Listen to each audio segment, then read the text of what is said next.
Welcome back to middle education. लीजिए students, जैसे कि आप सबको पता है कि 11 तारीख को अंग्रेजी का पेपर है। जिस प्रकार से आपने हिंदी में अच्छा स्कोर गेन किया, सामाजिक विज्ञान में अच्छा स्कोर गेन किया, आपके बेहतरीन तैयारी के लिए मिडिल एजुकेशन अब कक्षा 10वीं के अंग्रेजी विषय का अभ्यास प्रश्न लेकर के आ चुका है। देखिए, आपके सामने सेट नंबर 1 है। मिडिल एजुकेशन आपके लिए दो सेटों में सिंपल क्वेश्चन पेपर प्रोवाइड कराएगा, जो कि आपके अर्धवार्षिक परीक्षा वर्ष 2024-25 के लिए बहुत ज्यादा इंपॉर्टेंट होना है। सो स्टूडेंट्स, वीडियो को एंड तक देखिएगा। जल्दी से आप सेट नंबर 1 देख लो, फिर आपके सामने मिडिल एजुकेशन सेट नंबर 2 लेकर के आएगा। जी हाँ, आपने सही सुना, आपके सामने सेट नंबर 2 लेकर के आऊंगा। और अगर आपने दोनों सेटों को बहुत अच्छे से कर लिया तो आपको एक आइडियाज मिलेगा कि इस प्रकार से क्वेश्चंस आपके एग्जाम में देखने को मिल रहा है। टोटल में नंबर ऑफ क्वेश्चंस की बात करूं तो यहां पर टोटल 23 क्वेश्चंस रहेंगे एंड समय आपको 3 घंटे दिए जाएंगे। 75 नंबर का पेपर रहेगा और 8 पेजों में देखने को मिलेगा। आप इंग्लिश मीडियम या हिंदी मीडियम के विद्यार्थी हो, सभी के लिए ये वीडियो बहुत ज्यादा इंपॉर्टेंट है। हमेशा मैं बोलता हूं, इंस्ट्रक्शन आप जरूर पढ़ा करो। एंड इंस्ट्रक्शन में क्या लिखा है देखो, all question are compulsory. Second number कह रहा है कि marks are indicated in front of each question. And तीसरा इंस्ट्रक्शन यहां पर जुड़ चुका है कि this paper is a model paper and has been prepared for educational purpose. It has not been official used by any board. तो इस प्रकार से 3 इंस्ट्रक्शन आपके लिए बहुत ज्यादा जरूरी है एंड इंस्ट्रक्शन को फॉलो कीजिएगा।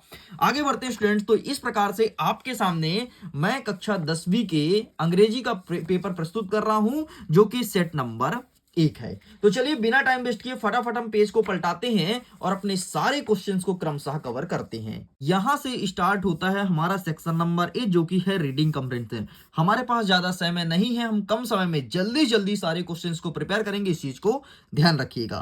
क्वेश्चन नंबर फर्स्ट कह रहा है read the unseen passage given below, answer the questions that follow. मतलब पैसेज को ध्यान से पढ़ना है, क्या प्रश्न पूछा गया है उसका उत्तर हमें लिखना है। The great pyramid at Giza in one of the world most amazing landmarks. मतलब ये पैसेज कहीं ना कहीं ग्रेट पिरामिड जो गीजा में है उसके ऊपर लिखा गया है। तो बस भाई, हमने पैसेज को समझ गया, पैसेज किसके ऊपर लिखा है। अब इसके जल्दी जल्दी सारे क्वेश्चन आंसर को फटाफट देख लेते हैं। टेंशन मत लो, पैसेज को मैंने अच्छे से पढ़ लिया है एंड उसका आंसर तुम्हें बताने वाला हूं। और इस 10 मिनट के वीडियो में पूरा का पूरा एक से लेकर के जितने क्वेश्चंस आपके इंग्लिश में आ रहे हैं सब कुछ कवर करने वाला हूं विद सोल्यूशन। हमारा पहला नंबर कहता है which of the these does not house the great pyramid. यहां पर ऑप्शन देखो, साउथर्न इजिप्ट, नॉर्थ इजिप्ट या फिर गीजा।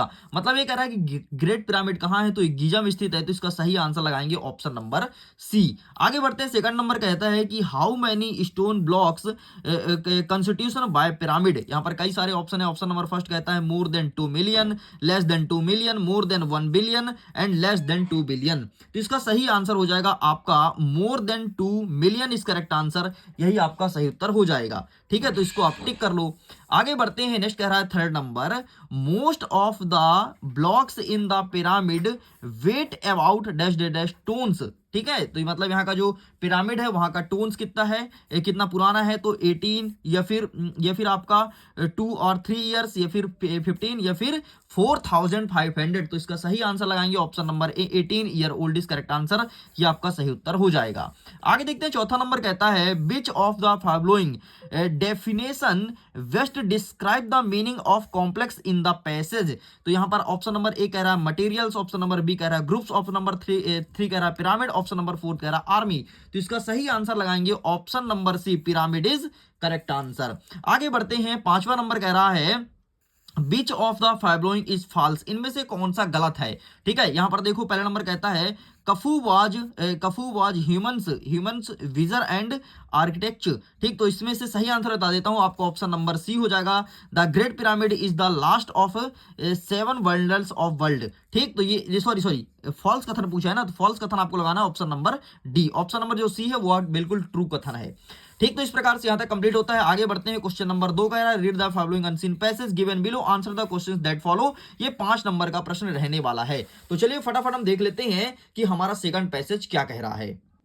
तो ये रहा स्टूडेंट्स हमारा सेकंड पैसेज, जो कि garbage is Gretel environmental hazard, मतलब जो गार्बेज होता है, जो कूड़ा कचरा होता है, वो इन्वायरमेंट के लिए बहुत ज्यादा प्रदूषित होता है। ये चीज पूछा गया है, तो बढ़िया इसको इत्मीनान से देख लो पैसेज को। बाकी मैं इसका सही और एक्यूरेट आंसर आपको बताने वाला हूं। ठीक है, तो पैसेज हमारा किस पर बेस्ड है? गार्बेज मतलब कचड़ी के ऊपर बेस्ड है। यहां से क्वेश्चन स्टार्ट होता है। पहला नंबर कहता है leaves can enrich dash dash fertility. तो यहां पर ऑप्शन देखो, वाटर, सॉइल, एयर या फिर ह्यूमन बॉडी। तो इसका सही आंसर आपको लगाना है soil. Option number B is correct answer. Second number कह रहा है कि गिव ग्रेट इन्वायरमेंटल हाजार्ड। तो यहां पर है वाटर पॉल्यूशन, एयर पॉल्यूशन, गार्बेक्स या फिर ऑल ऑफ दिस। तो इसका सही आंसर लगाना है आपको गार्बेक्स, मतलब option number C is correct answer. तीसरा नंबर देखते हैं, गार्बेक्स मेक प्रेमिसेस।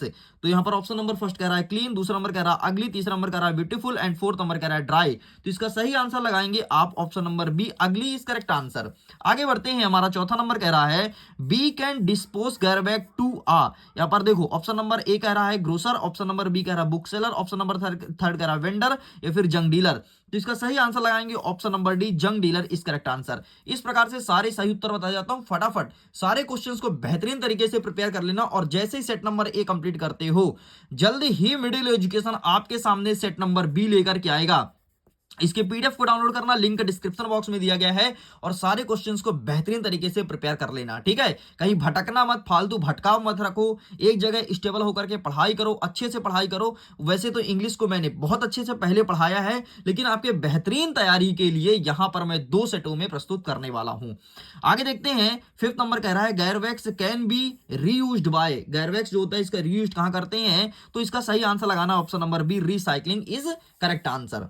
आगे बढ़ते हैं, अब स्टार्ट होता है section number B, writing skills, मतलब अब आपको लेखन कौशल आपका दिखाना है कि कितना अच्छा आपका लेखन कौशल है। देखो तीसरा नंबर कह रहा है note making based on the passage, मतलब आपको नोट मेकिंग बताना है। तो क्या क्या बताना पड़ेगा नोट मेकिंग में? मुख्यतः सबसे पहले टाइटल बताना पड़ता है। ठीक है, टाइटल, और टाइटल के बाद आपको बताना पड़ता है नोट।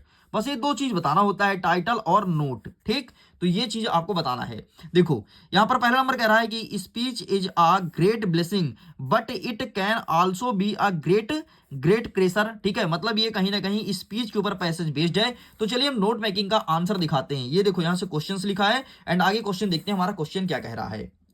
तो देखो आगे जो क्वेश्चन है वो कह रहा है first number, on a basis of your understanding, मतलब अपने समझदारी के अनुसार पैसेज को लिखना है। मेक नोट, नोट लिखना है, एंड हेडिंग एंड सब हेडिंग भी बताना है भाई साहब। मतलब नोट ऐसे नहीं लिखना है, उसमें हेडिंग डालोगे फिर सब हेडिंग डालोगे, और यूज रिकग्नेबल, ठीक है, एब्रीविएशन का भी यूज करना है। अब बोलोगे साहब ये एब्रीविएशन क्या होता है? इसके लिए मैंने सेपरेट वीडियोस बनाया था जब नोट मेकिंग का, उसमें मैंने एब्रीविएशन को समझाया है।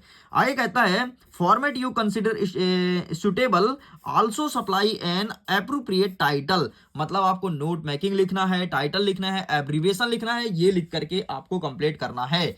तो चलिए इसका आंसर दिखा लेते हैं। ये रहा ना स्पीच, यही आंसर पूछा गया है, एंड ये यहां पर तुम्हारा नोट रहा, एंड ये टाइटल, आप इसका फोटो क्लिक कर लीजिए। चलिए साइड करते हैं। नेक्स्ट हमारा कह रहा है प्रश्न क्रमांक 4, यू आर पूर्वी, तुम्हारा नाम पूर्वी हो, स्टडी करते हो सरस्वती शिशु मंदिर बैनखेड़ी में, ठीक है, MP. Write an application to your principal full fee concession, मतलब अपने प्रिंसिपल साहब को पत्र लिखिए पैसे में छूट कराने के लिए। ठीक, ये चीज पूछा गया है। एंड अथवा में कहता है यू आर दीपांश, तुम्हारा नाम दीपांश है, write a letter to your friend, अपने दोस्त को एक पत्र लिखो। क्यों लिखना है? कि attend the marriage ceremony of your sister, अपने बहन को बहन के शादी में बुलाने के लिए। तो भाई साहब सबसे पहले जल्दी से आपको ऊपर वाला दिखा देते हैं, फुल फी कंसेशन। तो ये रहा फुल फी कंसेशन का स्क्रीनशॉट ले लो। अच्छा, चेंजेस कहां कहां करना है इसमें? आपके क्वेश्चन पेपर में क्या नाम लिखा है? पूर्वी, ठीक है, और ऐसे ही आपके पेपर में नाम लिखा रहेगा किसी न किसी विद्यार्थी का, तो यहां पे नाम चेंज करो। जहां पे महेश सोनी लिखा है ना अंतिम में, यहां पर तुमको लिखना है पूर्वी, बाकी पूरा सेम लिखना है। इसका फोटो क्लिक कर लो। आगे बढ़ते हैं। हम कहता है कि यू आर दीपांश, तुम्हारा नाम दीपांश है, write a letter to your friend, invite him to attend marriage ceremony. ठीक है, तो अब भैया बहन की शादी हो रही है, दोस्त को बुलाना है, तो उसका भी देख लो फटाफट क्या होगा। तो ये लिखा तुम्हारे पास ब्रदर एंड मैरिज सेरेमनी, इसका फोटो खींच लो। ठीक है, ललित मोहन नाम लिखा है, तो यहाँ पर क्या कुछ नाम दिया है? हाँ, दीपांश दिया, तो आपको दीपांश करना पड़ेगा, इस चीज को ध्यान रखिएगा। चलो साइड करते हैं, आगे देखते हैं। प्रश्न क्रमांक 5 कह रहा है write a paragraph article one any one of the following topics, मतलब किसी एक बिंदु पर आपको पैराग्राफ या आर्टिकल लिखना है। इसका आंसर लिखना है 120 शब्दों में। पहला नंबर कहता है my hobby, important of tree, covid, wonder of science. ये चीज पूछा गया है, तो आइए फटाफट इसका आंसर दिखा लेते हैं। तो ये रहा तुम्हारे सामने आंसर, एनी फेस्टिवल। ठीक है, इससे अच्छे से प्रिपेयर कर लेना। ये पूछा है ना, एनी फेस्टिवल नहीं पूछा, फिर क्यों देख रहे हो। ये माई हॉबी देखो, ये आया है। ठीक है, ये तुम्हारे लिए इंपॉर्टेंट है, माई हॉबी देखना है। एंड इंपॉर्टेंट गेम भी आप देख लेना। ठीक, चलो ये सब साइड करते हैं, बाकी यहाँ पर इंपॉर्टेंट ट्री पूछा गया है। आगे बढ़ते हैं, प्रश्न क्रमांक 9 कह रहा है on the basis of picture given below, मतलब एक जो नीचे चित्र दिया गया है, write a short story, short story लिखना है, 75 शब्दों में लिखना है। Also given a suitable title, and title भी लिख करके बताना है। तो आइए मैं आपके सामने शॉर्ट स्टोरी रखूंगा, लेकिन उसके पहले एक बार चित्र को देख लो। चित्र में क्या हो रहा है, एक कौवा है, कौवा उड़ के आ रहा है, पानी पी रहा है, यही वो है ना स्टोरी में। तो अभी जो स्टोरी में तुमने देखा है उसका तुमने आंसर भी देख लो। ये रहा आंसर, इसका फोटो खींच लो, यही लिखना। तो टाइटल क्या लिखोगे, द थ्रस्ट क्रो। थ्रस्ट मतलब होता है प्यासा, तो यह प्यासा कौवे की कहानी है। इस प्रकार से स्टूडेंट्स मैंने सेक्शन नंबर ए और बी को कंप्लीट कर दिया। आइए फटाफट सेक्शन नंबर हम सी को कवर करते हैं। हमारा सी नंबर कह रहा है fill in the blanks, grammatical portion. 7 number कह रहा है fill in the blanks, choose the correct alternatives. ठीक है, his brother is dash dash dash RJ in local radio channel. तो इसका सही आंसर क्या होगा, तो यहां पर आपको एन लिखना है। नेक्स्ट देखो, wheel I was young dash dash I climb dash I dash dash climb tree. तो यहां पर आपको कुड लिखना है। नेक्स्ट क्या कह रहा है, they have been playing there dash dash morning. तो यहां पर आपको सिंस लिखना है। नेक्स्ट कह रहा है चौथा number, how dash dash sugar do you take in tea. तो यहां पर आपको मच लिखना है। नेक्स्ट कह रहा है he is always dash dash on time. तो यहां पर आपको क्या लिखना है, कम लिखना है। And would you like to take dash dash tea. तो यहां पर आपको सम लिखना है। इस प्रकार से कंप्लीट होता है। चलो आगे देखते हैं। 8वां नंबर, डू एज डायरेक्टेड। समय बहुत कम है, सारे क्वेश्चंस को प्रिपेयर करना है, एंड जल्दी एक और नेक्स्ट सेट आएगा, उसे भी कवर कर लेना, डेफिनेटली एग्जाम बेहतर जाएगा। पहला नंबर कहता है he did his work well, change into negative sentence. Negative sentence बनाएंगे तो क्या लिखोगे कि he did not do his work well. ठीक है, बाकी आंसर मैं दिखा दूंगा, टेंशन मत लो।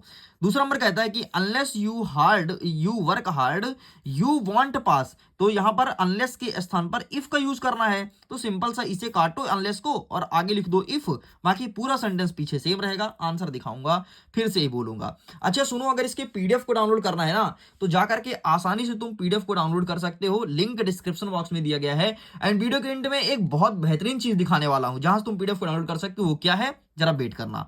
दूसरा नंबर देखते हैं, Aman is very intelligent, he can pass his exam easily. Aman परीक्षा को पास कर रहा है, तो यहां पर सो और दैट का यूज करना है। तो वेरी काटो, सो लिखो, और ही को काटो, दैट लिखो, तुम्हारा आंसर बन जाएगा। बाकी आंसर मैं दिखा दूंगा अभी। चौथा नंबर कहता है tea is too hot to drink. तो यहां पर सो दैट का यूज करना है, तो इसका भी आंसर दिखा देता हूं। ठीक है, चलिए आगे क्वेश्चन देख लेते हैं। भी हमने 4 तक देखा, आगे क्वेश्चन देख लेते हैं, फिर आंसर को एक साथ देख लेंगे। आगे क्वेश्चन देखो, 5वां नंबर कह रहा है in the park we are playing children football, और इसे अरेंज करके एक मीनिंगफुल सेंटेंस बनाना है। तो देखो पहले क्या हो जाएगा, पहले हो जाएगा children we are playing football in the park. ठीक है, तो चिल्ड्रन हो जाएगा पहले में, वी आर प्लेइंग हो जाएगा दूसरे में, फुटबॉल हो जाएगा तीसरे में, चौथे हो जाएगा इन द पार्क। ले भाई एक तरह करेक्ट हो गया। ठीक है, 6वां नंबर कह रहा है कि the man is an army officer, the man is standing by principal. और यहां पर क्या कह रहा है कि combine the sentence using who का यूज करके सेंटेंस को कंबाइन करना है। तो चलो फटाफट इसके आंसर को देख लेते हैं। तो ये यहां पर आंसर लिखा गया है, पूरा का पूरा आप स्क्रीनशॉट ले लो। ठीक है, प्रश्न क्रमांक 7 और 8 का आंसर तुम्हारे सामने, स्क्रीनशॉट ले लो। चलो आगे बढ़ते हैं सेक्शन नंबर डी की तरफ, एंड इसका भी संपूर्ण उत्तर देने वाला हूं। देखो पहला नंबर कह रहा है इसका क्वेश्चन नंबर 9 कह रहा है choose the correct alternative to answer given questions. ठीक है, पहला नंबर कह रहा है who read the letter sent by Lencho, मतलब लेंचो को लेटर किसने भेजा था, तो पोस्टमास्टर ने। ठीक है, who is the post of the poem dust of snow, जो डस्ट ऑफ स्नो वाला पार्ट है या फिर चैप्टर है, उसके राइटर कौन है, तो रॉबर्ट फ्रोस्ट हैं। ठीक है, नेक्स्ट कहता है what risk did the pilot take. तो यहां पर आपको क्या लिखना है, यहां पर आपको लिखना है फ्लाइंग इनटू स्ट्रोम। चौथा नंबर कह रहा है हु वाज मस्टर्ड। ठीक है, तो यहां पर आप लिखेंगे ये हो जाएगा आपका येलो डॉग। ठीक है, तो ब्लाइंडनेस लिटिल येलो डॉग। इस प्रकार से पूरा ये कंप्लीट होता है। आगे बढ़ते हैं, 10वां नंबर कह रहा है read the following extract from the pores and answer the questions given below. ठीक है, इस एक्सट्रैक्ट को पढ़ना है, प्रश्न का उत्तर देना है। हम सीधे आंसर को देखते हैं। क्वेश्चन कह रहा है पहला, how was the weather weather when the pilot starting flying the aeroplane. यहाँ पर क्लाउड क्लियर है फिर फॉग, तो इसका सही आंसर हो जाएगा क्लियर। मतलब जब बादल क्लियर होता है तभी जाकर के पायलट जो होता है वो एरोप्लेन को उड़ाता है। सेकंड नंबर कह रहा है the pilot was returning from, मतलब पायलट कहाँ से रिटर्न आ रहा था, तो ये इंग्लैंड आ रहा था। ठीक है, तो ये लिखा है इंग्लैंड टू फ्रांस या फिर फ्रांस टू इंग्लैंड, तो इसका सही आंसर आप लगाएंगे फ्रांस टू इंग्लैंड, मतलब वो फ्रांस से इंग्लैंड आ रहा था, ये देखो लिखा है फ्रांस टू बैक इंग्लैंड। ठीक, ये आपका सही आंसर हो जाएगा। नेक्स्ट कह रहा है आपका तीसरा number, from which lesson lesson has this been taken. ठीक है, जो पार्ट है 21, ये जो आपने ऊपर देखा 21 चैप्टर से लिया गया है, तो इसको आप लिखेंगे द बैक एरोप्लेन वाले चैप्टर से लिया गया है। इस प्रकार से होता है कंप्लीट। आगे देखो एक पोएट्री सेक्शन दिया है, पोएट्री को पढ़ना है एंड प्रश्न को उत्तर देना है। फटाफट पोएट्री को तुम देख लो एंड हम क्वेश्चन के आंसर को कवर करते हैं। पहला नंबर कह रहा है from which poem the above line have been taken, तो यहां पर पहला नंबर कहता है dust of snow air and ice a tiger and the zoo, तो पहला नंबर हो जाएगा। What does he stare at, ये चीज बोला गया है, तो आइए इसका आंसर हम दिखा देते हैं। तो देखो यहां पर इसके तीन ऑप्शन दिए गए, जैसे कार, नाइट या फिर स्टार, तो इसका सही आंसर आपको लगाना है स्टार्स। थर्ड नंबर कह रहा है which of the followings is opposite brilliant, जो ब्रिलियंट शब्द है इसका उल्टा क्या होगा, तो यहां पर आपको लिखना है ब्रिलियंट का ये इंटेलिजेंट है, ठीक है, ग्लेयर है या फिर ड्यू है, तो इसका सही आंसर आपका डुल लिखना है। डुल मतलब गधा होता है। ठीक, इस प्रकार से भाई साहब मैंने सब कुछ कंप्लीट कर दिया। अब बारी है प्रश्न उत्तर की, चलिए फटाफट इसके आंसर को देख लेते हैं और जल्दी से कंप्लीट करते हैं। और सारे क्वेश्चंस को अच्छे से प्रिपेयर कर लेना, मैं फिर से कहूंगा, ताकि आप एग्जाम में बेहतरीन नंबर से पास हो सको। क्वेश्चन नंबर 11 कह रहा है कि answer the following question in about 30 words, मतलब 30 शब्दों में आंसर को लिखना है। पहला नंबर कहता है कि how does the rain change what happen Lencho field, ये चीज पूछा गया है, तो आइए फटाक से इसका आंसर मैं आपको दिखा देता हूं। ठीक है, इन सब का आंसर दिखाऊंगा, टेंशन मत लो। और आपको इनका सबका पीडीएफ मिलेगा, लिंक डिस्क्रिप्शन बॉक्स में। इसके अलावा टेलीग्राम पर, इंस्टाग्राम पर जरूर जुड़ना, सबका लिंक डिस्क्रिप्शन बॉक्स में दिया गया है। तो ये रहा पहले का आंसर। ठीक है, ये लिखना है, प्रश्न पे मत जाओ, प्रश्न इंटरचेंज है, लेकिन आंसर आपको सेम टू सेम यही लिख करके आना है। आगे बढ़ते हैं, why were the two nation nation anthem song, ठीक है, ये चीज पूछा गया है, तो आइए इसका आंसर दिखा देता हूं फटाफट से। तो ये रहा है आपके सामने टू नेशनल एंथम सॉन्ग। ठीक, ये लिखा गया है, सेम क्वेश्चन है, आंसर यही लिख करके आना है। आगे बढ़ते हैं, नेक्स्ट कह रहा है कि what compare to young seagull to finally fly. ठीक है, तो आइए इसका भी आंसर दिखा देता हूं, ये रहा है आपके सामने। ठीक, ये दूसरा नंबर का, इसका भी फोटो खींच लो। आगे बढ़ते हैं, नेक्स्ट कह रहा है कि who was any prank, any कौन थी, ये चीज पूछा गया है, तो इसका आंसर मैं भी आपको फोन में दिखाने वाला हूं, मैं दिखा देता हूं आंसर। तो आइए देख लेते हैं who was Anne Frank, answer ये रहा आपके सामने, बस इतना आंसर लिख करके कंप्लीट करना है। साइड करता हूं, नेक्स्ट कह रहा है प्रश्न क्रमांक 5, what are the elder in Goa neglected about, ये चीज पूछा गया है, तो इसका आंसर मैं दिखाऊंगा आपको कॉपी में। देखो भाई, आंसर जहां से जुगाड़ हुआ है, जैसे जुगाड़ हुआ है, सब आंसर लेकर के आया हूं, बस तुम्हें क्या पढ़ना है सारे क्वेश्चन को अच्छे से। चलो भाई साइड करता हूं, नेक्स्ट कह रहा है प्रश्न क्रमांक 6, व्हाट इज कुपिया, ठीक है, ये चीज पूछा गया है, तो आइए इसका आंसर मैं दिखा देता हूं फटाक से। इसका सही आंसर आपके सामने रख रहा हूं, ये रहा। ठीक, तो इसका पूरा पूरा बढ़िया स्क्रीनशॉट ले लो, जितना ब्लू में है ना केवल उतना आंसर लिखना, ठीक है, ज्यादा मत लिखना। आगे बढ़ते हैं, 7वां नंबर कह रहा है कि what does Lomb think when he is alone, ये चीज पूछा गया है, तो आइए दिखा देते हैं फटाक से इसका आंसर। तो ये रहा तुम्हारे सामने इसका आंसर, तो आप इसका फोटो खींच लो, जितना ब्लू में केवल उतना आंसर लिखना। चलिए साइड करते हैं बेटा, नेक्स्ट आइए क्वेश्चन को देखते हैं। हमारा प्रश्न नंबर 12 कह रहा है कि answer the following question about 30 words any two, कोई दो प्रश्न आपको अटेंड करना है। पहला नंबर कहता है कि what is a dust of snow, ठीक है, डस्ट ऑफ स्नो, ये चीज पूछा गया है, तो इसका आंसर मैं आपको दिखा देता हूं कॉपी में, जल्दी से, सॉरी बुक से दिखा देता हूं। ठीक है, डस्ट ऑफ स्नो, तो ये रहा तुम्हारे सामने आंसर। ठीक है, डस्ट ऑफ स्नो वाला, ठीक है, बर्फ की धूल क्या होती है, तो बस इतना आंसर लिखा है जिसमें लाइन खींचा है। आगे बढ़ते हैं, नेक्स्ट कह रहा है सेकंड नंबर कि what does the tiger start in the night, ठीक है, ये चीज पूछा गया है, तो आइए मैं दिखा देता हूं कि इसका सही आंसर क्या लिखेंगे। तो ये रहा तुम्हारे सामने, ठीक, तो पूरा पूरा आंसर लिख करके चले आना। आगे बढ़ते हैं, तीसरा नंबर कह रहा है कि what does in the world of procession man, तो ये रहा आपके सामने आंसर, इसका भी फोटो खींच लो। चलिए इस प्रकार से यहां तक कंप्लीट होता है। आगे बढ़ते हैं, 13 नंबर का answer the following question about 30 words, ठीक है, why was doctor Herriot worried about Tricky, ये चीज पूछा गया है, तो आइए फटाक से इसका आंसर मैं दिखा देता हूं। इसका भी आंसर अवेलेबल है अपने पास, सब कुछ आंसर लेकर के आया हूं, बस वीडियो को लाइक करिए, दोस्तों तक शेयर कीजिए, ताकि आपके दोस्तों को भी फायदा मिल पाए। आगे बढ़ते हैं, नेक्स्ट क्या कह रहा है, नेक्स्ट आपका सेकंड नंबर कह रहा है कि what is the friendly success hand eight, ये चीज पूछा गया है, तो आइए इसका आंसर दिखा देता हूं। हैंड इट, ये रहा है आपके सामने, तो आप इसका भी फोटो खींच लो। आगे बढ़ते हैं, नेक्स्ट कह रहा है कि what did Horace Danby hear from the doorway, ये चीज पूछा गया है। तो आइए इसका भी आंसर मैं दिखा देता हूं। ठीक, बस ही बाकी वैसे आपको 2 ही अटेंड करना है, ठीक है, एनी 2, तो बस 2 आपके लिए सफिशियंट है। आगे देखते हैं क्वेश्चन नंबर 14 क्या कह रहा है। 14 नंबर कह रहा है कि answer the following question about 75 birds, मतलब अब बड़े प्रश्न स्टार्ट हो गए हैं। What is the central idea fire and ice, जो फायर एंड आइस का चैप्टर है उसका सेंट्रल आइडिया बताना है। सेंट्रल आइडिया मतलब क्या होता है? सेंट्रल आइडिया मतलब ये है कि वो पार्ट क्या कहना चाहता है, इसके बारे में लिखना है। तो ये रहा आपके सामने आंसर, स्क्रीनशॉट ले लो। आगे बढ़ते हैं, इसी के अथवा क्या कहता है कि what are qualities of Amanda are prepared in the poem, ठीक है, ये चीज पूछा गया है। तो आइए इसका भी आंसर दिखा देता हूं, इसका सही उत्तर क्या हो जाएगा। तो ये रहा आपके सामने, आप इसका भी स्क्रीनशॉट ले लीजिए। ठीक, ये रहा। चलो साइड करते हैं, नेक्स्ट क्या कह रहा है। प्रश्न क्रमांक 15 कह रहा है, ठीक है, एंड 15 प्रश्न देख लीजिए, ठीक है, इसका अथवा वाला देख लीजिए, ठीक, एंड 16 नंबर देख लो। इस प्रकार से 16 प्रश्न देखने को मिल रहा है, एंड मैं इसका आंसर दिखा देता हूं। ये रहा आपके सामने 15 का आंसर, इसका फोटो खींच लीजिए। ये रहा 15 का अथवा, इसका भी आंसर का स्क्रीनशॉट ले लो। ये रहा 16 नंबर, इसका स्क्रीनशॉट ले लो, एंड ये रहा 17 नंबर, सॉरी 16 का अथवा। इस प्रकार से स्टूडेंट्स प्रश्न क्रमांक 1 से लेकर के और बिना स्किप किए मैंने 16 तक नॉन स्टॉप आंसर दिया हूं। अगर ये वीडियो आपको पसंद आया हो, मेरी मेहनत आपको पसंद आई, तो वीडियो को एक लाइक दीजिएगा, अपने मित्रों के साथ शेयर कीजिएगा।